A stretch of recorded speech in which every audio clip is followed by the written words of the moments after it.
Hello and welcome to this new video. In this episode I'll be telling you how to deal with pressure as a goalkeeper. So as a goalkeeper, it's probably the best and the worst position to be in football, as you can go from hero to zero very quickly. So if you make a save, you have all the glory, but if you let in a goal, you have all the blame.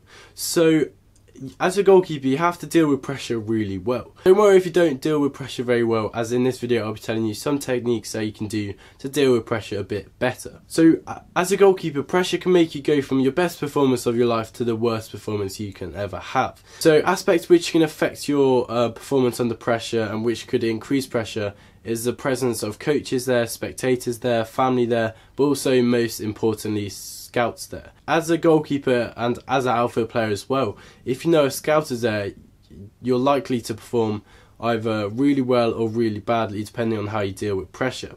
So there are many ways of dealing with pressure. You can easily Google it or research it yourself if you want to find some other ways, but in this video I'll be telling you some ways which you can deal with it better as a goalkeeper, as it's kind of different mindset as a goalkeeper. So I think the best tip I can give you to deal with pressure is to do the basics.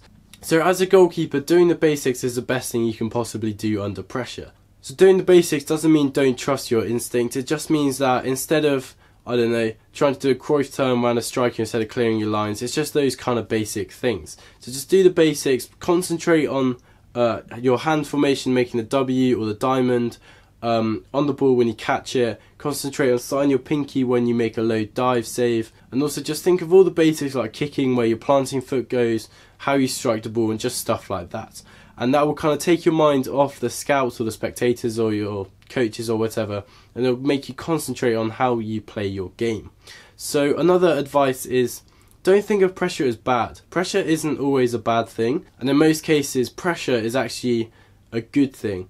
I know that sounds a bit weird, but so what I mean by that is don't think of pressure as bad, think of it as a good thing. As if a scout's there, you have a chance of getting up into another level.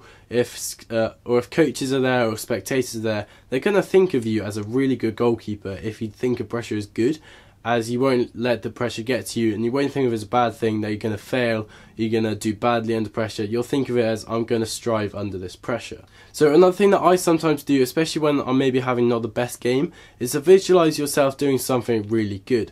For example, making a really good save, or doing a really good kick which goes straight to your player.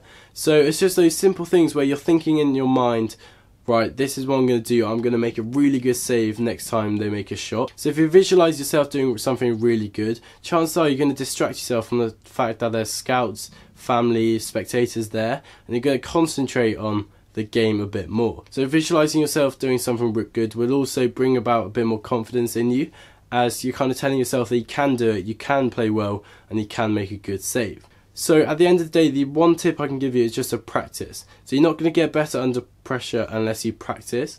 So in training, kind of make yourself think that the coaches are watching you. But like I said, that's not a bad thing, it's a good thing. As if they're watching you again, notice more and you have a higher chance of stepping up into another level.